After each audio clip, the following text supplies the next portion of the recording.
Hello students. तो आज हम लोग आपके फाइनेंशियल मैनेजमेंट का नया यूनिट स्टार्ट करने जा रहे हैं और आज हम स्टार्ट करेंगे यूनिट 3, जिसमें आज हम लोग देखने वाले हैं कॉस्ट ऑफ कैपिटल, यानी कि पूंजी की लागत। कॉस्ट ऑफ कैपिटल मींस पूंजी की लागत। किसको कहते हैं पहले बताओ? कैपिटल। कैपिटल होता क्या है यार? आप लोग के दिमाग में कैपिटल का मतलब क्या आता है जनरली? कि बिजनेस होता है, बिजनेस का ओनर होता है, जो कुछ भी बिजनेस का ओनर अपने पर्सनल पर्पस, अपने पर्सनल प्रॉपर्टी से जो कुछ भी बिजनेस में लगाता है उसको अपन क्या कहते हैं? कैपिटल। लेकिन जब हम कंपनी की बात करते हैं, बड़ी कंपनी की बात करते हैं, तो यहाँ पे कैपिटल का मतलब उससे नहीं होता जो बिजनेस का ओनरशिप लगाता है, बल्कि उनसे होता है जो बिजनेस में कुल मिला के लगता है। इवन क्या क्या लगता है कैपिटल, मतलब जो बिजनेस में लगाया गया है, चाहे वो लोन लेकर लगाया गया हो या कैपिटल भी क्यों ना लगाया हो, सबको यहाँ पर क्या किया जाता है? कैपिटल कहा जाता है। कंपनी के केस में जो बिजनेस के शेयर होल्डर जो लगाएंगे वो तो कैपिटल कहलाएगा, प्लस अगर कंपनी ने लोन भी लिया है और बिजनेस में लगाया तो भी कैपिटल कहलाएगा, और कंपनी ने किसी प्रकार का डिवेंचर इशू करके पैसा लगाया है तो उसको भी क्या कहा जाएगा? यहाँ पर कैपिटल कहा जाता है। कुल मिला के सभी को क्या कहा जाता है? कैपिटल। मतलब कहा जा सकता है कि बैलेंस शीट के जो भी लायबिलिटी साइड में चीजें होती है, जैसे शेयर कैपिटल होता है, डिवेंचर होता है, या लोन्स होते हैं, है ना, ये सब जो लोन्स होते हैं, या फिर रिटेन अर्निंग होता है, ये सारे के सारे चीजों को अपन क्या कहते हैं यहाँ पे? कैपिटल। तो अब जब भी हम कॉलेज में पढ़ते हैं, जब भी कैपिटल वाली बात आएगी तो आप समझ जाइएगा, जब भी हम कैपिटल कहेंगे समझ जाना सारे चीजें जो बिजनेस में लगा हुआ है, जो बिजनेस में लगाया गया है, कंज्यूम किया गया, उसको अपन क्या कहते हैं? कैपिटल कहते हैं। तो देखिए, जैसे कि हम फाइनेंशियल मैनेजमेंट पढ़ रहे हैं तो भाई ठीक है, अगर मैं बोलूंगा कि बिजनेस में हमको कुछ लगाना है, हमारे बिजनेस में कुछ इन्वेस्टमेंट हमको करना है, हमको कैपिटल की आवश्यकता है, तो कैपिटल आप कहीं से भी लगा सकते हो। अब कैपिटल आता कहाँ से, ये देखिए। कैपिटल कई तरीके से पैसा आता है हमारे बिजनेस में, कई तरीके से पैसा आ सकता है। सबसे पहला, आप मार्केट में डिवेंचर इशू कर दो। डेप्ट मतलब होता है डिवेंचर, ऋण पत्र इशू कर दो, ठीक है। या फिर आप बोरोइंग ले लो। बोरोइंग मतलब क्या कर लो? उधार ले लो, यानी लोन ले लो। बोरोइंग्स बोल रहा हूं मतलब सीधा लोन ले लो, या तो डिवेंचर इशू करके पैसे कमा लो या फिर बोरोइंग कर लो, तो वहां से आपके पास पैसा आ जाएगा और बिजनेस में आप लगा सकते हो और अपना काम कर सकते हो, ठीक। उसी तरीके से नंबर 2 और कहां से पैसा आ सकता है? आप कंपनी में प्रेफरेंस शेयर इशू कर दो मार्केट में। अगर आप प्रेफरेंस शेयर को मार्केट में इशू कर दोगे, प्रेफरेंस शेयर कैपिटल, तो वहां से भी आपके बिजनेस में क्या हो सकता है? पैसे आ सकते हैं। और नंबर तीन आप या फिर क्या करो, मार्केट में इक्विटी शेयर इशू कर दो। मार्केट में क्या कर दो? इक्विटी शेयर कैपिटल इशू कर दो, वहां से भी आपके पास पैसे आ जाएंगे। या फिर अगर आपके पास कुछ नहीं है तो आपके पास रिटेन अर्निंग में पैसा होता है। आप बोलोगे सर ये रिटेन अर्निंग क्या होता है? बताते हैं रिटेन अर्निंग का मतलब क्या होता है। हिंदी में इसको कहते हैं प्रतिधारित लाभ, रिटेन अर्निंग। तो वहां से पैसे आपके पास आ सकते हैं। तो ये 4 तरीके हैं। अगर आपको कल को कैपिटल की जरूरत पड़ती है और कैपिटल आपको लगाना है बिजनेस में, तो आपके पास 4 तरीके हैं। या तो आप क्या कर लो, डिवेंचर इशू कर लो, या प्रेफरेंस शेयर कैपिटल इशू कर लो, या फिर इक्विटी शेयर कैपिटल इशू कर दो, वहां से पैसे आ जाएंगे आपके पास, फंड में पैसा आ जाएगा, या फिर रिटेन अर्निंग से पैसा आ जाएगा। बोलोगे सर रिटेन अर्निंग क्या होता है? बताते हैं, ठीक है। देखिए, तो देखो यार, कोई भी कैपिटल अगर आप मार्केट से उठाते हो और आपके पास अपने बिजनेस में लाते हो, लगाते हो, तो उसके बदले में आपको कुछ देना पड़ता है, जिसको हम लोग कहते हैं कॉस्ट ऑफ कैपिटल। जैसे कि अगर आप डिवेंचर या फिर बोरोइंग करते हो, लोन लेते हो, तो बदले में आपको क्या देना पड़ेगा? एक फिक्स्ड इंटरेस्ट देना पड़ता है, सही बात है ना। एक फिक्स्ड रेट से हर साल इंटरेस्ट देना पड़ता है, चाहे कंपनी प्रॉफिट कमाए या कंपनी लॉस कमाए, उसको इंटरेस्ट आपको देना ही पड़ेगा, ठीक। उसी तरह प्रेफरेंस शेयर कैपिटल अगर इशू करते हो तो बदले में आपको क्या देना पड़ता है? आपको फिक्स्ड डिविडेंड देना पड़ता है। बदले में आपको क्या देना पड़ता है? फिक्स्ड डिविडेंड देना पड़ता है। इसी तरीके से जब इक्विटी शेयर से इशू कैपिटल इशू करते हो तो आपको बदले में क्या देना पड़ता है? अनफिक्स्ड डिविडेंड देना पड़ता है। बदले में अनफिक्स्ड डिविडेंड देना पड़ता है। जितना भी कंपनी ज्यादा कम जो भी कमाएगी वो अनफिक्स्ड डिविडेंड होता है। और अंत में रिटेन अर्निंग में अगर आप पैसा कमाओगे तो इसमें जनरली कुछ देने की आवश्यकता तो नहीं पड़ती, बट इसका भी कुछ कहानी है रिटेन अर्निंग, ठीक है। अब सुनो पहली बात, जब कभी मार्केट में इशू करते हो तो आपको बदले में क्या देना पड़ेगा? इंटरेस्ट, यानी यही कॉस्ट ऑफ कैपिटल है। यानी कि आपने कैपिटल उठाया, बोरोइंग किया, डिवेंचर से इशू किया, तो बदले में आप क्या दे रहे हो? इंटरेस्ट दे रहे हो। यही इंटरेस्ट जो है कॉस्ट ऑफ कैपिटल कहलाता है। मतलब आपने कैपिटल के बदले में कुछ लागत लगाई, कुछ पाने के लिए कुछ खोया, वही तो कॉस्ट ऑफ कैपिटल है। वैसे ही प्रेफरेंस शेयर कैपिटल दिया तो बदले में फिक्स्ड डिविडेंड दिया, ये कॉस्ट ऑफ कैपिटल है, यानी कि प्रेफरेंस शेयर का कॉस्ट है, ये आपको बदले में आपको देना पड़ेगा। इक्विटी शेयर कैपिटल इशू करे, पैसा उठाए, तो बदले में आपको क्या देना पड़ेगा? उनको अनफिक्स्ड डिविडेंड देना पड़ेगा, और रिटेन अर्निंग में कुछ देने की जरूरत नहीं पड़ती है। अब समझो, कोई भी कंपनी का एक स्टेप्स होता है। एक कंपनी जो है कुछ स्टेप्स को फॉलो करके चलती है। देखिए क्या स्टेप्स होते हैं। कोई भी कंपनी सबसे पहले तो प्रॉफिट कमाती है, ठीक। सबसे पहले कंपनी क्या करती है? उस प्रॉफिट में से अगर उसने डिवेंचर से या लोन से इंटरेस्ट उठाया है कुछ पैसे, तो अपने डिवेंचर होल्डर्स को क्या देती है, डिवेंचर होल्डर्स को या फिर अपने लोन के ऊपर वो इंटरेस्ट पे करती है, वो भी उसके बिजनेस का खर्चा होता है तो इंटरेस्ट पे करती है। जैसे इंटरेस्ट करती है तो आ जाता है प्रॉफिट आफ्टर इंटरेस्ट। क्या आ जाता है, जो आंसर आएगा प्रॉफिट आफ्टर इंटरेस्ट, ये आ जाएगा after interest but before tax, ये आ जाएगा आफ्टर इंटरेस्ट, मतलब इसमें इंटरेस्ट तो कट चुका बट बिफोर टैक्स, ये बोला जा सकता है। ठीक है, इसके बाद कंपनी क्या करती है, जैसी प्रॉफिट आता तो सबसे पहले गवर्नमेंट को क्या देती है, इस पे इनकम टैक्स दे देती कंपनी इस पे इनकम टैक्स दे देती है। इनकम टैक्स बदलने के बाद जो आंसर आता है वो कहलाता है profit after tax, profit after tax कहलाता है।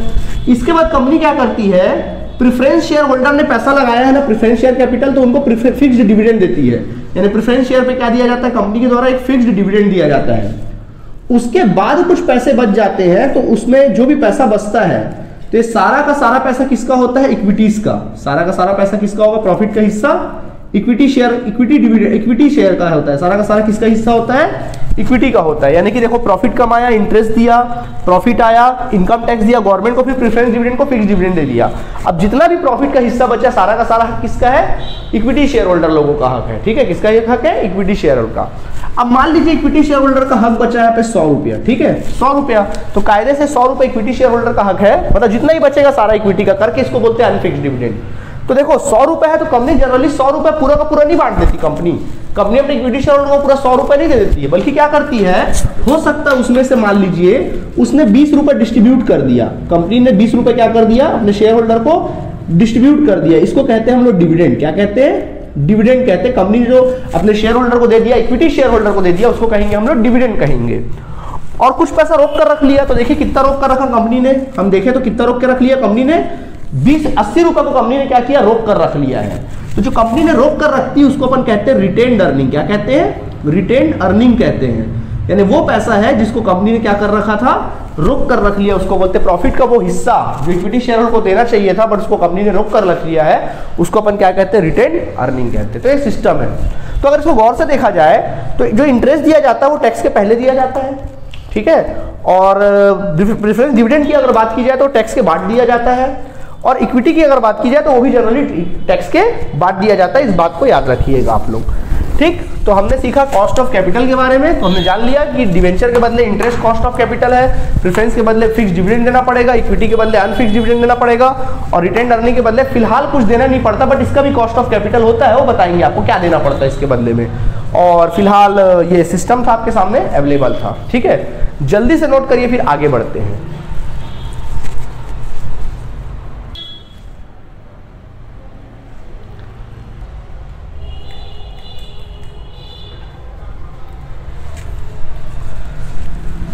सो स्टूडेंट्स, हम लोगों ने देखा कॉस्ट ऑफ कैपिटल के बारे में, अब बारी बारी उसकी प्रैक्टिकल बातें देखेंगे। तो सबसे पहला हमने आपको सिखाया, नंबर 1 हमने सिखाया सबसे पहला डिबेंचर डेब्ट्स के बारे में सिखाया, कॉस्ट ऑफ डेब्ट के बारे में एंड बोरोइंग के बारे में सिखाया। मतलब अब जो हम लोग देखने वाले हैं उसको मैं बोलूँगा कॉस्ट ऑफ डिबेंचर, मैं बोलूँगा कॉस्ट ऑफ डेब्ट, या फिर इसको मैं डिबेंचर भी बोल सकता हूँ। कॉस्ट ऑफ डेब्ट के बारे में देखेंगे और बदले में हमको क्या देना पड़ता है, कॉस्ट ऑफ डेब्ट के बदले में जो कॉस्ट देना पड़ता है वो होता है हमारा क्या, बदले में एक फिक्स्ड इंटरेस्ट होता है जो हमको देना पड़ता है। तो इसका फॉर्मूला क्या होता है, तो देखिए कॉस्ट ऑफ डेब्ट का जो फॉर्मूला होता है वो अपन देखते हैं, कभी भी याद रखिएगा। कॉस्ट ऑफ डिबेंचर जब भी आप निकालोगे, या कॉस्ट ऑफ डेब्ट भी बोल सकते हैं, डिबेंचर की बात करते हैं, चलो मैं डिबेंचर ही लिख देता हूँ। कॉस्ट ऑफ डिबेंचर जब भी निकालते हैं तो डिबेंचर दो तरह का होता है। सबसे पहले देखो डिबेंचर दो तरह का होता है। सबसे पहला होता है इररिडीमेबल डिबेंचर, इररिडीमेबल डिबेंचर जिसको हम लोग कहते हैं अशोधनीय, हिंदी में कहते हैं अशोधनीय ऋण पत्र, अशोधनीय ऋण पत्र। मतलब इसका होता है कि अगर आपने किसी कंपनी का ऋण पत्र खरीदा, सपोज आपने किसी कंपनी का ऋण पत्र अगर आप खरीद लेते हो, मान लीजिए किसी कंपनी का ऋण पत्र है, जैसे मान लीजिए आपने किसी कंपनी का ऋण पत्र खरीद लिया, 100 रुपए का ऋण पत्र खरीदा, 100 रुपए का ऋण पत्र मतलब डिबेंचर आपने खरीदा 100 रुपए का। अब ये तो आपको पता है कि डिबेंचर के साथ देखिएगा आप लोग हमेशा कुछ परसेंट वर्ड देता है, जैसे 6% डिबेंचर खरीदा, 100 रुपए वाला कितना परसेंट डिबेंचर खरीदा, एक 100 रुपए देकर आपने कंपनी से 6% वाला डिबेंचर खरीद लिया, मतलब कंपनी को आपने 100 रुपए लोन दिया और बदले में कंपनी ने आपको क्या कर दिया, डिबेंचर का बॉन्ड दे दिया। अब ये कैसा डिबेंचर है, इररिडीमेबल है, मतलब ये पैसा आपको जो 100 रुपए आपको जीवन में कभी नहीं मिलेगा, जिंदगी भर आपको इंटरेस्ट मिलेगा कंपनी की तरफ से 100 रुपए का 6%, 6 रुपए आपको जिंदगी भर हर साल क्या मिलेगा, 6% इंटरेस्ट मिलेगा आपको जिंदगी भर। और कभी भी 100 रुपए वापस नहीं मिलेगा कभी भी। मतलब 100 रुपए आप एक बार खरीद लिए, आपको ये कंपनी का बॉन्ड मिल गया और जिंदगी भर आप कितने के हकदार हो गए, 6 रुपए आपको हर साल आपके अकाउंट में 6 रुपए पहुंच जाएगा कंपनी की ओर से। इसको बोलते हैं इररिडेमेबल डिवेंचर। अब आप बोलोगे सर मुझे अगर 100 रुपए की आवश्यकता है तो मैं क्या करूं, तो आप कंपनी के पास नहीं आएंगे इस बॉन्ड को लेके, आप इस बॉन्ड को किसी और आदमी को बेच देंगे, फिर वो इंटरेस्ट खाएगा, परंतु आपको पैसा कभी वापस नहीं मिलेगा। इसको बोलते हैं इररिडेमेबल डिवेंचर, जो कभी पैसा, ऐसा डिवेंचर जिस पर आपको कभी भी आपका जो सब अमाउंट है, जो कैपिटल का पैसा है 100 रुपए है, वो कभी वापस आपको नहीं मिलेगा। इसको बोलते हैं इररिडेमेबल डिवेंचर। ठीक इसी प्रकार दूसरा होता है redeemable debenture. Redeemable debenture. So redeemable debenture का मतलब क्या होता है, रिडीमेबल का मतलब होता है शोधनी पूर्वाधिकारांश, ऋण पत्र, शोधनी ऋण पत्र। तो शोधनी मतलब होता है वो रिडीमेबल डिवेंचर जिसको एक समय के बाद हमको क्या करना है, रीपेमेंट करना है। जैसे मान लीजिए मैं कंपनी हूं, सपोज मैं कंपनी हूं और मैंने 100 रुपए वाले 6% रिडीमेबल डिवेंचर, 100 रुपए वाले 6% रिडीमेबल डिवेंचर मार्केट में इशू किया, वो भी कितने साल वाला, 10 साल वाला। इसका मतलब क्या हुआ कि आपने अगर मान लो मेरी कंपनी के 100 रुपए के डिवेंचर अगर आप परचेस करते हो, 100 रुपए के डिवेंचर अगर आप परचेस करते हो, तो आपको 100 रुपए आपने मुझे दिया, 100 रुपए मैंने रखा, अब मैं हर साल आपको कितना % इंटरेस्ट दूंगा, 6 रुपए, यानी हर साल 6 रुपए आपके अकाउंट में क्या हो जाएगा, आ जाएगा। और कब तक आएगा, 10 साल तक आएगा। कब तक आएगा 6 रुपए, 10 साल तक आएगा। और 10 साल बाद, जब 10 साल बाद समय खत्म होगा तो ये 100 रुपए मैं आपको क्या कर दूंगा, रिफंड कर दूंगा, वापस कर दूंगा। मतलब देखो ये रिडीमेबल डिवेंचर है। मतलब आपने किसी कंपनी का शेयर अगर डिवेंचर आपने परचेस किया है तो आपको एक समय के बाद वो पैसा क्या हो जाएगा, वापस हो जाएगा। उसको बोलते हैं रिडीमेबल डिवेंचर। तो कंपनी दो प्रकार के डिवेंचर इशू कर सकती है, एक इररिडीमेबल और दूसरा रिडीमेबल डिवेंचर। तो उम्मीद है आप लोग को दोनों ही डिवेंचर अच्छे समझ में आ गया होगा, जो एक समय के बाद दिया जाता है। जरूरी नहीं कि 10 साल हो, किसी डिवेंचर का ड्यूरेशन 5 साल भी हो सकता है, 15 साल भी हो सकता है, 20 साल भी हो सकता है, कुछ भी हो सकता है। तो चलिए ठीक है, फिलहाल हम बात करते हैं इररिडीमेबल डिवेंचर की। हम बात करेंगे इररिडीमेबल डिवेंचर। तो अगर आप इररिडीमेबल डिवेंचर को क्वेश्चन बना रहे हो और उसको अगर आपको सॉल्व करना है तो कैसे सॉल्व करते हैं, तो इसका फॉर्मूला होता है cost of debenture, debenture B for borrowing, C for cost, B for borrowing, before tax. इसमें जो आंसर आएगा क्या आएगा, before tax, cost of debenture before tax. आप बोलोगे सर जो answer cost of debenture before tax क्यों आएगा, क्योंकि अभी मैंने जस्ट आपको बताया कि जब भी इंटरेस्ट दिया जाता है प्रॉफिट में, इंटरेस्ट कब दिया जाता है, टैक्स के पहले, इंटरेस्ट कटने के बाद ही तो टैक्स दिया जाता है, यही कारण इसको बिफोर टैक्स बोलते हैं। ठीक है, तो cost of debenture before tax is equal to formula हो जाएगा IP divided by NP into 100। बोलोगे सर आईपी क्या होता है, मींस आईपी का मतलब होता है, आईपी मींस इंटरेस्ट पेबल, साल भर का जो इंटरेस्ट पेबल किया जाता है पर शेयर या पर डिवेंचर, वो ले लो जितना इंटरेस्ट देना है अपन को। और एनपी का मतलब होता है कैपिटल रिसीव या नेट प्रोसीड, इसको हम लोग बोल सकते हैं नेट प्रोसीड, प्रोसीड्स यानी कि कैपिटल रिसीव, जितना आप कैपिटल रिसीव्ड करते हो उसको बोलते हैं आपका एनपी। तो देखिए कैसे निकालेंगे, नेट प्रोसीड मतलब जितना आपने पैसा, आपको क्या हुआ, मिला, जितना पैसा हमने रिसीव किया। मान लीजिए हम लोग कंपनी है, आप और मैं, हम कंपनी है, हमने अपने मार्केट के 100 रुपए के डिवेंचर इशू किया। सपोज हमने 100 रुपए के डिवेंचर इशू किया, तो 100 रुपए के डिवेंचर इशू कर दिया। बोलो सामने वाले जो डिवेंचर होल्डर हमारे पास पैसा आएंगे तो हमको कितना रुपए देंगे, हमको तो हमको मान लो 100 रुपए दिया उन्होंने, हमको दिया कितना रुपए, 100 रुपए। तो हमने उसको 100 रुपए का डिवेंचर क्या कर दिया, दे दिया। तो बताओ हमारे अकाउंट में कितना आया, आप बोलोगे सर हमारे अकाउंट में 100 रुपए आया। हम कंपनी, हमारे पास कितना रुपए आ गया, 100 रुपए हमारे फंड में क्या हो गया, आ गया। ठीक है, 100 रुपए आ गया हमारे फंड में, ये आ गया, हम इसको बिजनेस में लगा देते हैं। लेकिन थोड़ा अकल लगाओ, जब हम डिवेंचर को इशू करे होंगे तो क्या ऐसे इशू हो जाता है फ्री में, कुछ खर्चे वर्चे हुए होंगे कि नहीं हुए होंगे। इस डिवेंचर को इशू करे होंगे तो एडवर्टाइजमेंट करे होंगे, ये बॉन्ड्स का प्रिंटिंग कराए होंगे, बहुत सारे लीगल फॉर्मेलिटीज पूरी करे होंगे, तो कुछ खर्चा हुआ होगा कि नहीं हुआ होगा। हो सकता है इस प्रोसेस में 100 रुपए को पाने के प्रोसेस में हमारा कुछ खर्चा हुआ होगा। मान लीजिए इसके पीछे 2 रुपए खर्चा हुआ होगा, 2 रुपए कुछ खर्चे हुए होंगे, एक्सपेंसेस हुए होंगे। तो बताइए 100 रुपए का हमने डिवेंचर दिया तो हमको 100 रुपए आया, बट उसमें 2 रुपए तो खर्च हो गया। तो रियल में आपके पास कैपिटल कितना आया, 98 रुपया। सही बात है। तो यही तुम्हारा कहलाता है डिवेंचर नेट प्रोसीड, मतलब जितना आपके हाथ में पैसा आ रहा है, भले कहने को 100 रुपए हमारे पास आ रहा है पैसा, बट उस 100 रुपए को पाने के लिए हमने खर्च भी तो किया है, तो उस खर्च को आप काट दीजिए, तो 98 रुपए आपके पास पैसा आया। This is your net proceed, यानी कैपिटल रिसीव, जो नेट कैपिटल रिसीव करते हो उसको अपन बोलेंगे एनपी। ठीक है, तो ये होता है नेट प्रोसीड। ठीक है, और ये 2 रुपए जो खर्च हुआ है, जो इसको प्रोसेस पे खर्चा होता है, उसको हम लोग कहते हैं फ्लोटेशन कॉस्ट। क्या कहते हैं, फ्लोटेशन कॉस्ट कहते हैं। अब समझो, देखिए सबसे पहला, अब डिपेंड करता है नंबर एक, अब एनपी कैसे निकालोगे, तो डिपेंड करता है कि आप शेयर इशू कैसे कर रहे हो। If debenture is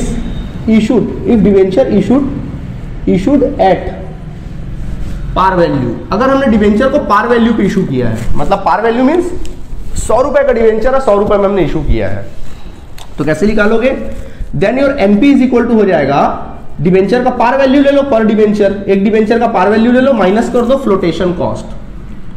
flotation cost मतलब क्या होता है, फ्लोटेशन कॉस्ट मतलब वही, जब हम लोग डिवेंचर को इशू करते हैं तो उसमें जो भी खर्चे होते हैं इशू करने के प्रोसेस में, एडवर्टाइजमेंट के, अंडरराइटिंग कमीशन के, ब्रोकरेज के, बहुत सारे खर्चे होते हैं, बताते हैं उसके बारे में, तो उसको अपन कहते हैं फ्लोटेशन कॉस्ट। तो उसको आप घटा दीजिए, तो जैसे 100 रुपया का है उसमें 2 रुपया खर्च हो गया तो 98 रुपये अपने पास आया, वो कहने का मतलब है।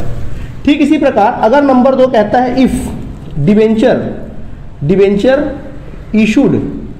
इशूड एट डिस्काउंट, अगर अपन ने डिवेंचर इशूड किया, वो भी किस पे इशूड किया, डिस्काउंट पे, तो देखो क्या हो जाएगा formula, NP is equal to par value, मतलब 100 रुपया तो आ ही रहा है बट उसमें डिस्काउंट का भी खर्चा हो जा रहा है और माइनस फ्लोटेशन कॉस्ट का भी क्या हो जा रहा है, खर्च हो जा रहा है। मतलब हम लोग 100 रुपए तो ले रहे हैं, डिस्काउंट पे इशू कर रहे हैं, मतलब हो सकता है 100 रुपए के शेयर को हम लोग 90 रुपए में इशू कर रहे हैं, यानी सामने वाले से 90 ले रहे हैं, तो 90 तो आ रहा है बट उसमें मान लो 2 रुपए और खर्च भी हो जा रहा है, यानी कुल मिला के 88 रुपीज हमारे पास आ रहा है।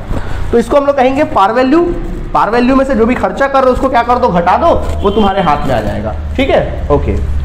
देन फिर नंबर 3 होता है if debenture issued at premium, अगर हमने प्रीमियम पे इशूड किया, प्रीमियम का मतलब क्या होता है कि 100 रुपए के डिवेंचर को हमने 110 रुपए में क्या किया, इशूड किया, ज्यादा में इशूड किया है, एक्सेस पैसा आ रहा है, तब फॉर्मूला क्या हो जाएगा, net proceed is equal to par value, जितना भी डिवेंचर का पार वैल्यू हो वो ले लो, प्लस उसमें प्रीमियम, क्योंकि आपका एक्स्ट्रा फायदा हो रहा है तो प्रीमियम को आप ऐड कर दीजिए, और अगर कोई खर्चा कर रहे हो फ्लोटेशन कॉस्ट उसको क्या कर दीजिए, लेस कर दीजिए। समझ में आया? तो इस प्रकार देखिए 3 कंडीशन हमने आपके सामने क्या कर दिया, पेश कर दिया, देख सकते हैं आप सभी, ये 3 कंडीशन हमारा क्या हो गया, आपके सामने पेश हो गया। ठीक है, ध्यान रखिएगा इस बात को। ओके सर, तो ये हो गया हमारा इररिडेवेबल डिवेंचर।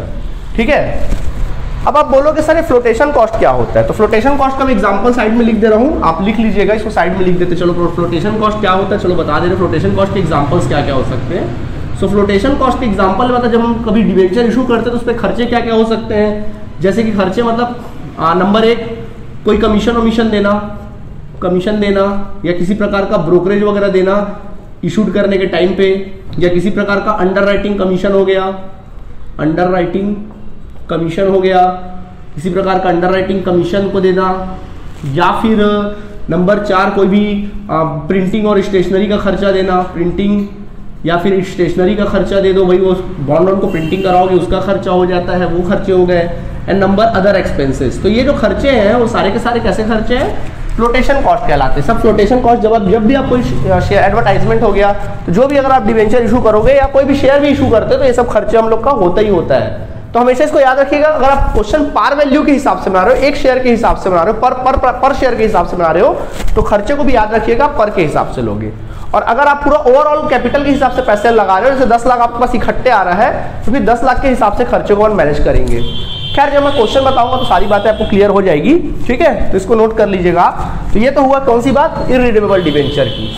अब हम बात करते हैं रिडीमेबल डिवेंचर। रिडीमेबल डिवेंचर का मतलब होता है वो डिवेंचर्स जिसको हम लोग को क्या करना है, एक समय के बाद क्या करना है, पेमेंट करना है। एक समय के बाद हम लोग को पेमेंट करना है, उसको बोलते हैं रिडीमेबल डिवेंचर कहा जाता है। ठीक है, देखिए क्या होगा इसका formula, cost of debenture before tax, इसमें भी आता है cost of debenture before tax. Formula हो जाता है इंटरेस्ट पेबल प्लस एमवी यानी मैच्योरिटी वैल्यू माइनस एनपी यानी net proceed divided by N divided by MV plus NP divide by 2 × 100। ये इसका फॉर्मूला होता है। अब बोलोगे सर इसका मतलब क्या होता है, देखो पहले आईपी का मतलब तो आप जान ही रहे हो, इंटरेस्ट पेबल, जितना आप इंटरेस्ट पे करोगे हर साल का वो ले लो।